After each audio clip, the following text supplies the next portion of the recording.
Hari ohm and good morning.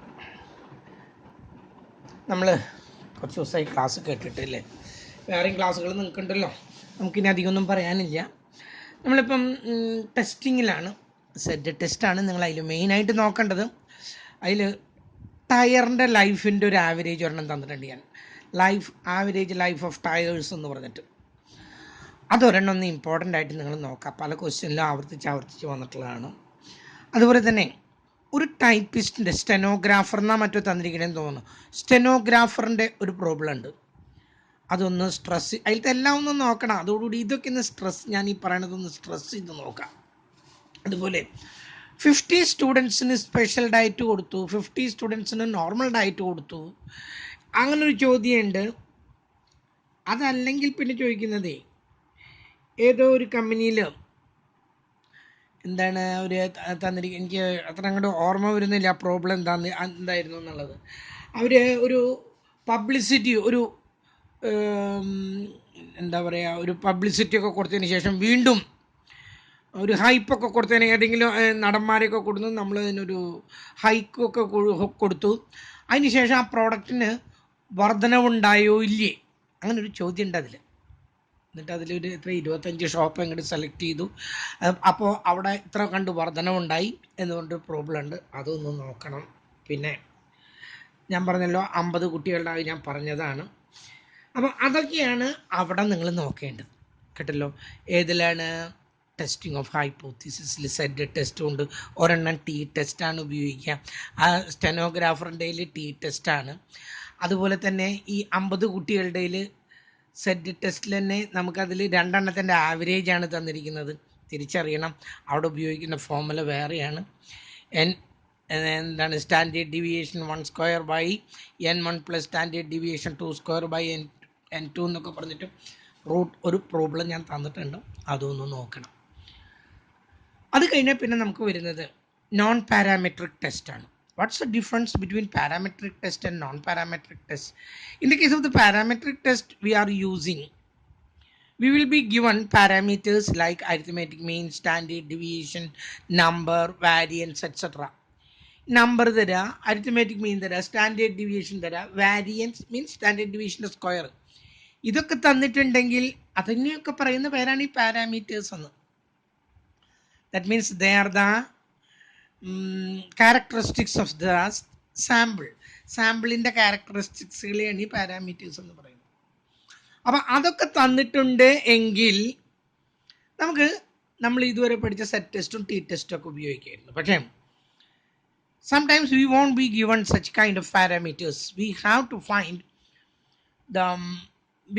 test the hypothesis. അങ്ങനെ വരുമ്പോൾ നമുക്കൊരു ഡാറ്റ തരും. That one is known is observed data and we are expecting A particular value. നമ്മളൊരു പ്രത്യേക വാല്യൂവിന് നമ്മൾ expect ചെയ്യുന്നുണ്ട്. അവിടെയാണ് നമ്മൾ എന്ത് ഉപയോഗിക്കുന്നത്? Chi square test, non parametric test. In this case we won't be given any kind of parameters. We will be given a data. ഒരു data ഇങ്ങനെ തരുമായിരിക്കും. ആ ഡാറ്റയിൽ നിന്ന് നമുക്ക് ഒരു എക്സ്പെക്റ്റഡ് വാല്യൂ കാണാൻ തന്നിരിക്കുന്ന ഡാറ്റേനെ പറയുന്ന പേര് ഒബ്സർവ്ഡ് വാല്യൂസ് എന്നാണ്. നമുക്ക് എക്സ്പെക്റ്റഡ് വാല്യൂ തരാം, അതിന് ക്ലൂസ് എന്തെങ്കിലും തന്നിരിക്കും. അതിന് 2-3 പ്രോബ്ലമൊക്കെ ഞാൻ ക്ലൂസ് തരുന്നതുണ്ട്. ക്ലൂസ് തന്നിട്ടില്ലെങ്കിൽ നമ്മൾ കണ്ടിൻജൻസി ടേബിൾ എടുത്തിട്ട് ടോട്ടലുകൾ മാത്രം എടുത്തിട്ട്, ഓർമ്മയുണ്ടായിരിക്കണം നിങ്ങൾക്ക്, ടോട്ടലുകൾ മാത്രം എടുക്കാം. എന്നിട്ട് എന്താണ് ആദ്യത്തേതിൻ്റെ ഹൊറിസോണ്ടൽ ടോട്ടലും വെർട്ടിക്കൽ ടോട്ടലും കൂടി മൾട്ടിപ്ലൈ ചെയ്തിട്ട് ടോട്ടൽ നമ്പർ കൊണ്ട് ഡിവൈഡ് ചെയ്യുക. അങ്ങനെയൊക്കെ ഞാൻ പറഞ്ഞു തന്നിട്ടുണ്ട്. അതിനെയാണ് കൈ സ്ക്വയർ ടെസ്റ്റ് എന്ന് പറയുന്നത്. കൈ സ്ക്വയർ ടെസ്റ്റിനെ പറയുന്ന പേര് തന്നെ ഗുഡ്നെസ് ഓഫ് ഫിറ്റ് എന്നാണ് അതിനെ പറയുന്ന പേര് തന്നെ. അങ്ങനെ ഒരു പേരിലാണ് നമ്മൾ ഈ കൈ സ്ക്വയർ ടെസ്റ്റ് നമ്മൾ പറയുന്ന പേര് തന്നെ അങ്ങനെയാണ് പറയുക. Test of goodness of fit എന്ന് പറയും. അതുപോലെ അപ്പം അതിൽ കുറച്ച് പ്രോബ്ലങ്ങൾ നമ്മൾ ചെയ്തിട്ടുണ്ട്. ഒന്ന്, drinkers, non drinkers, smokers, non smokers, അങ്ങനെ ഒരു പ്രോബ്ലം ഉണ്ട്. അതുപോലെ തന്നെ ഇനോക്കുലേറ്റഡ് ആൻഡ് നോൺ ഇനോക്കുലേറ്റഡ്, കുത്തിവെപ്പ് എടുത്തു, കുത്തിവെപ്പ് എടുക്കാതിരുന്നു. കുത്തിവെപ്പ് എടുത്തിരുന്നവർക്ക് ട്യൂബർകുലോസിസ്, അതായത് ഈ TB എന്ന് പറയുന്ന അസുഖം ഉണ്ടല്ലോ, ക്ഷയം വരാനുള്ള സാധ്യത എത്രയാണെന്നൊക്കെ പറഞ്ഞിട്ട് ഒരെണ്ണം തന്നിട്ടുണ്ട്. അതുപോലെ തന്നെ അതിൽ 3 തന്നിട്ടേ ഒരെണ്ണം ഡള്ള്, ഇൻ്റലിജൻസ്, ബ്രില്യൻറ്റ്, താഴേക്ക് lower, middle, then upper middle എന്നുകൊണ്ടൊരു പ്രോബ്ലം തന്നിട്ടുണ്ട്. അത് രണ്ടും ഒന്ന് നോക്കണം. ഫാദേഴ്സ് ഐ, അതുപോലെ തന്നെ ഫാദറിൻ്റെ ഐ കളറും സണ്ണിൻ്റെ ഐ കളറും അതിൻ്റെ ഒരു പ്രത്യേക ഒരു പ്രോബ്ലം ആയിട്ട് തന്നിട്ടുണ്ട്. അതും നിങ്ങളൊന്ന് നോക്കിയിരിക്കണം. ഹോമോജിനിറ്റി ടെസ്റ്റ് ചെയ്യാനും കൈ സ്ക്വയർ ആണ് ഉപയോഗിക്കുന്നത്. ഒരേപോലെയാണോ ഒരേപോലെ അല്ലേ എന്ന് പറയും. അതുപോലെ association, whether they are associated or not എന്ന്, they are independent or dependent. നമ്മൾ ആദ്യം എപ്പോഴും എഴുതുന്നത് they are independent, that means they are not associated എന്നർത്ഥം. അതാണ് എന്താണ് നൾ ഹൈപ്പോത്തിസിസിലൂടെ പറയുക.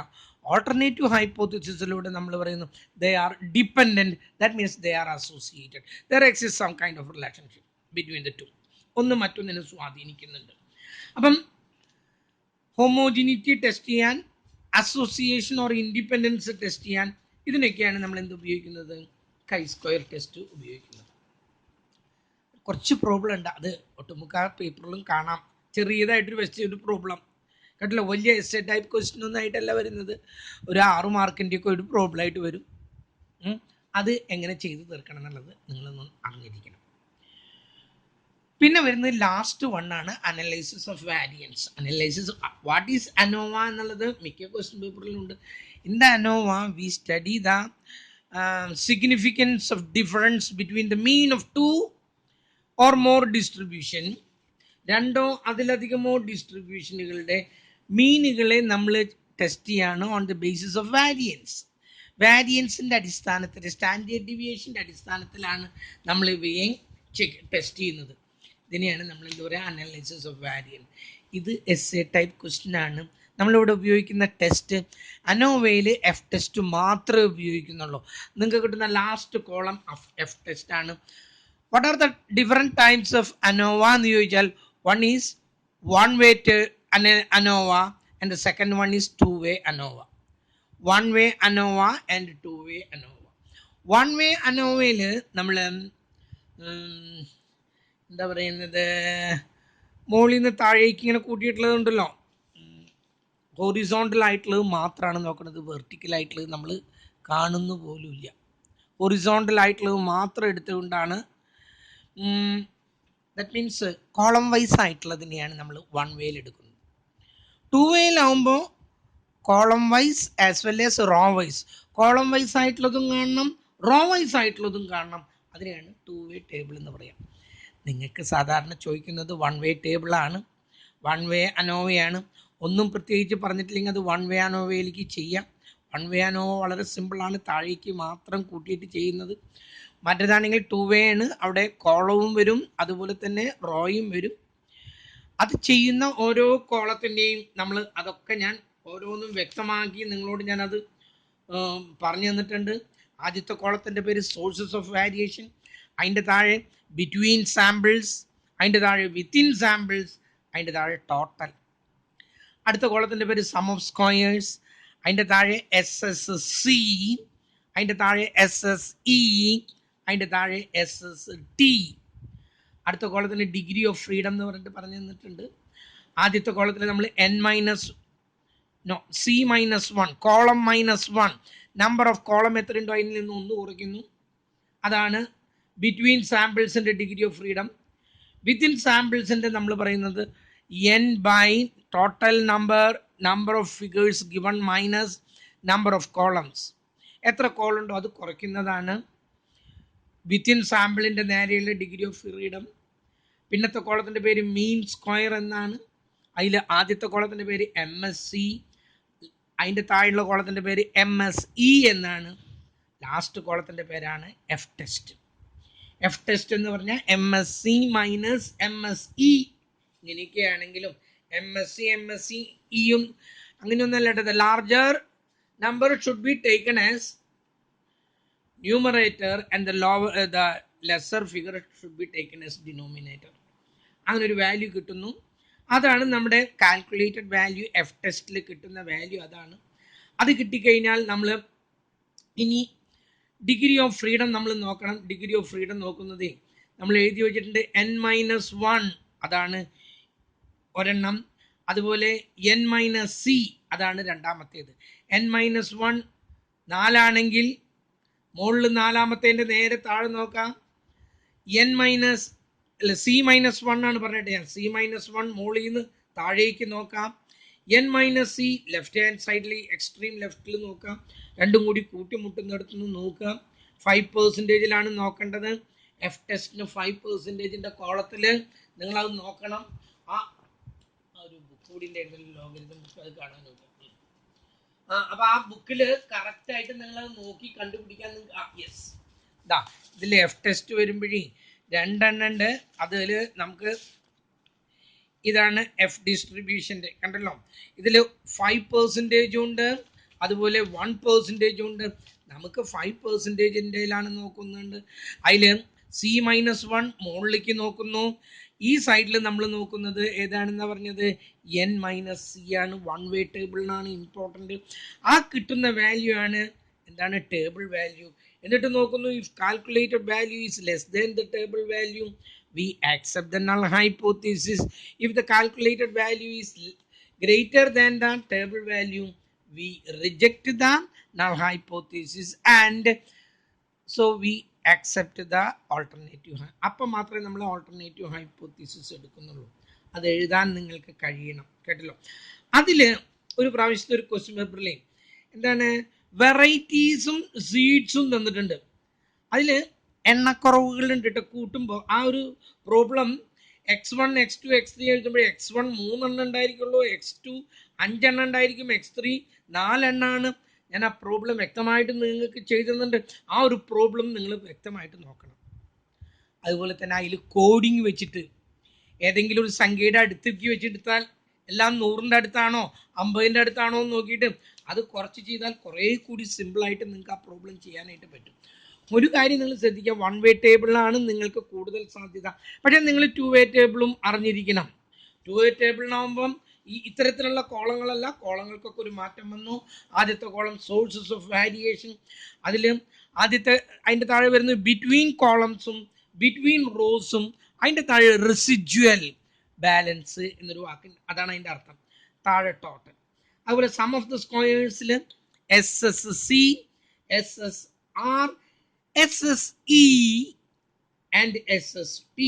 SSE നമ്മൾ കണ്ടുപിടിക്കില്ല, അത് SSTയിൽ നിന്നും SSCയും SSRും കൂടി കൂട്ടിയിട്ട് കുറച്ച് കിട്ടുന്നതാണ് SSE.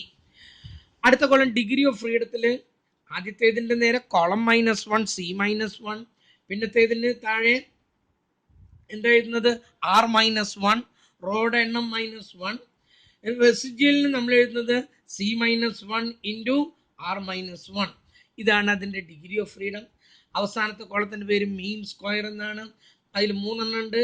ഒന്ന് MSC, മറ്റൊന്ന് MSR, ലാസ്റ്റ് വൺ MSE എന്നാണ്. ഇവിടെ 2 ഉത്തരം കിട്ടണം. ഒന്ന് FC എന്ന് പറഞ്ഞ കോളത്തിൻ്റെ എഫ് ടെസ്റ്റിൽ കിട്ടുന്ന വാല്യൂ, മറ്റൊന്ന് റോയുടെ എഫ് ടെസ്റ്റിൽ കിട്ടുന്ന വാല്യൂ. 2 പ്രോബ്ലമാണ് നമ്മളവിടെ അതിൽ കിടക്കുന്നത് കേട്ടല്ലോ. അതൊക്കെ ആണ് സാധാരണ വരേണ്ടത്. പക്ഷേ നിങ്ങൾക്ക് 1 വേ ടേബിളേ ഞാൻ ചോദിച്ച് കണ്ടിട്ടുള്ളൂ. അതുകൊണ്ട് 1 വേ ടേബിൾ ഒന്ന് വ്യക്തമായിട്ട് നിങ്ങൾ നോക്കിയിരിക്കണം കേട്ടല്ലോ. ഇത്രയൊക്കെ തന്നെ നമുക്കിതിൽ we are expecting such questions കേട്ടല്ലോ. പിന്നെ ഒരുവിധം ക്വസ്റ്റ്യൻ പേപ്പറിലത്തെയൊക്കെ തന്നെയാണ് നമ്മൾ ക്ലാസ്സിൽ ചെയ്തിട്ടുള്ളത്. അതൊക്കെ ഒരു പ്രാവശ്യമെങ്കിലും ഒന്ന് ചെയ്തെത്തിക്കാനായിട്ട് ശ്രമിക്കാം. പോകുന്ന സമയത്ത് ലോഗരിതം ടേബിൾ മറക്കാതെ. ഈ 4-ാം തീയതി എക്സാം നടക്കും എന്നുള്ളത് നമുക്ക് ഉറപ്പൊന്നുമില്ല കേട്ടോ. 2-ാം തീയതി വരെയുള്ള എക്സാമുകൾ മുഴുവൻ നീക്കിയിരിക്കുകയാണ്.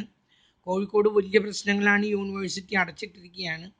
അതുകൊണ്ട് തന്നെ 4-ാം തീയതിയിലത്തെ എക്സാം നടക്കും എന്നുള്ളതൊന്നും നമുക്കൊരു ഉറപ്പുമില്ല. അത് നീട്ടിവെക്കുന്നൊക്കെയാണ് നമ്മൾ പ്രതീക്ഷിക്കുന്നത്. പക്ഷെ നിങ്ങൾ നീട്ടിവെക്കുന്നു പ്രതീക്ഷിച്ചിട്ട് നിൽക്കണ്ട. എൻ്റെ പേപ്പർ ഏറ്റവും അവസാനത്തേതാണ്, അതിന് നിങ്ങൾക്ക് സമയമുണ്ട്. എന്നാലും ഒരു കാര്യം ചെയ്യുക, നിങ്ങൾ വെറുതെ ഒന്ന് നോക്കി വയ്ക്കുക. പരീക്ഷ നീട്ടും എന്നുള്ളത് ഏകദേശം ഒരു ധാരണ ഉണ്ടെങ്കിൽ കൂടിയും അതിന് നിങ്ങൾ അത്ര വലിയ ഇമ്പോർട്ടൻസ് ഒന്നും കൊടുക്കണ്ട. പിന്നെ ഒരു കാര്യം, ഞാൻ ഇത്രയൊക്കെ പറഞ്ഞു, ഇതിൽ നിന്ന് വന്നില്ല എന്നുള്ളത് എൻ്റെ കുറ്റമല്ല. ഞാനല്ല പേപ്പർ ഇടുന്നത്. പേപ്പർ ഇടുന്നതൊക്കെ ഒരു പ്രത്യേക അവസ്ഥയിലാണ് ഇപ്പോൾ പേപ്പറൊക്കെ ഇടുന്നത്. അപ്പം അതെങ്ങനെ, എനിക്ക് തോന്നുന്നത് വളരെ സിമ്പിളായിട്ടുള്ള പേപ്പറുകൾ ആയിരിക്കണം ഇടുന്നത്. വലിയ കോംപ്ലിക്കേഷനൊന്നും ഉണ്ടാവില്ല. അതുപോലെ മാർക്ക് ഇടുമ്പോഴും വലിയ കോംപ്ലിക്കേഷനൊന്നും ഉണ്ടാവില്ല. കാരണം ഈ കൊറോണ വന്നപ്പോൾ ആകെ പ്രശ്നമായി എന്നുള്ളത് അങ്ങനെ കാണിക്കാതിരിക്കാൻ വേണ്ടിയിട്ട് കുറേ കുട്ടികളൊക്കെ ജയിപ്പിച്ച് വിടാനുള്ള സാധ്യതകളുണ്ട്. വാല്യുവേഷൻ വളരെ സിമ്പിളായിരിക്കാനുള്ള സാധ്യതയുണ്ട്. അതുപോലെ തന്നെ ഇതൊക്കെ കണ്ടക്ട് ചെയ്യാനൊക്കെയുള്ള ബുദ്ധിമുട്ട് കാരണം അധികം തോൽവിക്കൊന്നും സാധ്യതയില്ല. ഇനി മാഷന്ന് എനിക്ക് നിങ്ങളോട് എന്തെങ്കിലുമൊക്കെ പറയാൻ പേടിയ മാഷന്ന് അങ്ങനെ പറഞ്ഞു. ആ BBLത്തെ കുട്ടികൾ പറയുന്നത് ഞാൻ ഈ അനോവയിലത്തെ എസ് എ വരുന്നു പറഞ്ഞത് ഈ അനോവയെന്നായിരുന്നു, അതിൽ നിന്ന് എസ് എ വന്നില്ല എന്ന് പറഞ്ഞിട്ട് എന്നോടും മിണ്ടാറ് പോലും കുട്ടികളെ എന്നോടും മിണ്ടുന്നില്ല. അതുപോലെ ഈ ക്ലാസ് എടുത്തു കൊടുക്കാൻ പറഞ്ഞപ്പോൾ എന്താണ് നിങ്ങളുടെ ഈ റിപ്പീറ്റേഷൻ ക്ലാസ് എടുത്തു കൊടുക്കാൻ ഞാൻ എടുത്ത ക്ലാസ്സാണ്, അവർക്ക് എൻ്റെ ക്ലാസ് വേണ്ട. എൻ്റെ ജീവിതത്തിലായിട്ട് അനുഭവമാണ്. വാസുദേവ മാഷയുടെ ക്ലാസ് വേണ്ട, വേറെ ആരുടെയൊക്കെയാണ് ക്ലാസ് ആണെങ്കിൽ മതി എന്നൊക്കെ പറയുന്ന കുട്ടികൾ. എന്തോ ആവട്ടെ, ഞാൻ എൻ്റെ ആത്മാർത്ഥത വെച്ച് എല്ലാം ചെയ്തിട്ടുണ്ട്. ഇനിയൊക്കെ നിങ്ങളുടെ കയ്യിലാണ്. നിങ്ങൾ കുറച്ചും കൂടി നിങ്ങളുടെ ഭാഗത്തു നിന്നുണ്ടായാൽ നിങ്ങൾക്ക് ജയിക്കാവുന്നതേ ഉള്ളൂ. അതാണ് ഞാൻ പറഞ്ഞു വന്നത്. എന്തായാലും നിങ്ങൾ അങ്ങനെയൊന്നും തോൽക്കുന്ന ഒരു അവസ്ഥ ഇപ്പം ഇല്ല. എന്നാലും ഒന്ന് നോക്കിയിട്ടൊക്കെ ഒന്ന് പോകാനായിട്ട് ശ്രമിക്കാം. ലോഗരിതം ടേബിളും കൊണ്ടുപോകണം. അതുപോലെ ഈ കാൽക്കുലേറ്റർ ഉണ്ടെങ്കിൽ ഏറ്റവും നല്ലത് അതാണ്. കേട്ടല്ലോ, കാൽക്കുലേറ്റർ ഉണ്ടെങ്കിൽ എനിക്ക് ആ കോറിലേഷൻ്റെ അവസാനത്തെ ക്ലാസ്സൊക്കെ കൊളായ കാരണം, ഇല്ലെങ്കിൽ ഞാൻ ആ കോറിലേഷൻ്റെ ഒക്കെ ഞാൻ സയൻറ്റിഫിക് കാൽക്കുലേറ്ററിൽ എങ്ങനെയാണ് അതിൻ്റെ ഉത്തരം പെട്ടെന്ന് കണ്ടുപിടിക്കുക എന്നുള്ളതൊക്കെ എനിക്കൊന്ന് പറഞ്ഞു തരണം എന്നൊക്കെ ഉണ്ടായിരുന്നു. പക്ഷേ ഇനി ഈ ഓൺലൈനിലൂടെ ഞാനതെങ്ങനെ കാണിക്കുക, കോറിലേഷൻ കാണിക്കാന്നൊക്കെ പറഞ്ഞാൽ സ്വല്പം പ്രശ്നമുള്ളതാണ്. ഈ ഓൺലൈനിലൂടെ കാണിക്കാന്ന് പറഞ്ഞാൽ ഒരു മിനിറ്റ് അത് വളരെ സിമ്പിളായിട്ട് നമുക്ക് ഈ കാൽക്കുലേറ്റർ ഉണ്ടെങ്കിൽ ഓൺലൈനിലൂടെ കാണിക്കാം. പക്ഷെ അത് സയൻറ്റിഫിക് കാൽക്കുലേറ്റർ ഉള്ളവർക്ക് മാത്രമേ പറ്റുള്ളൂ, ഇല്ലാത്തവരോട് അത് പറഞ്ഞിട്ട് കാര്യമില്ല. അതുകൊണ്ടാണ് ഞാനത് പറയാതിരുന്നത്. പിന്നെ അതിൻ്റെ ഉത്തരം റെഡിമെയ്ഡായിട്ട് അതിൻ്റെ ഉള്ളിലുണ്ട്, ബുക്കിലുണ്ട്. അതുപോലെ റിഗ്രഷൻ കണ്ടുപിടിക്കാനും അതിൻ്റെ ഉള്ളിലുണ്ട്. പക്ഷേ അതിനുള്ള സമയമൊന്നും നമുക്ക് കിട്ടിയില്ല. പിന്നെ എല്ലാവരുടെയും കയ്യിൽ സയൻറ്റിഫിക് കാൽക്കുലേറ്റർ ഞാൻ കണ്ടില്ല. അപ്പോൾ ആ കുട്ടികൾക്ക് വിഷമാവില്ല, സയൻറ്റിഫിക് കാൽക്കുലേറ്റർ ഇല്ലാത്ത ഒരു വിഷമം. അതുകൊണ്ടാണ് ഞാനത് തരാതിരുന്നത്. ഓക്കെ, ഇത്രയൊക്കെ മതി. ഇനിയൊക്കെ നിങ്ങൾ നോക്കുക. കേട്ടല്ലോ. All the best.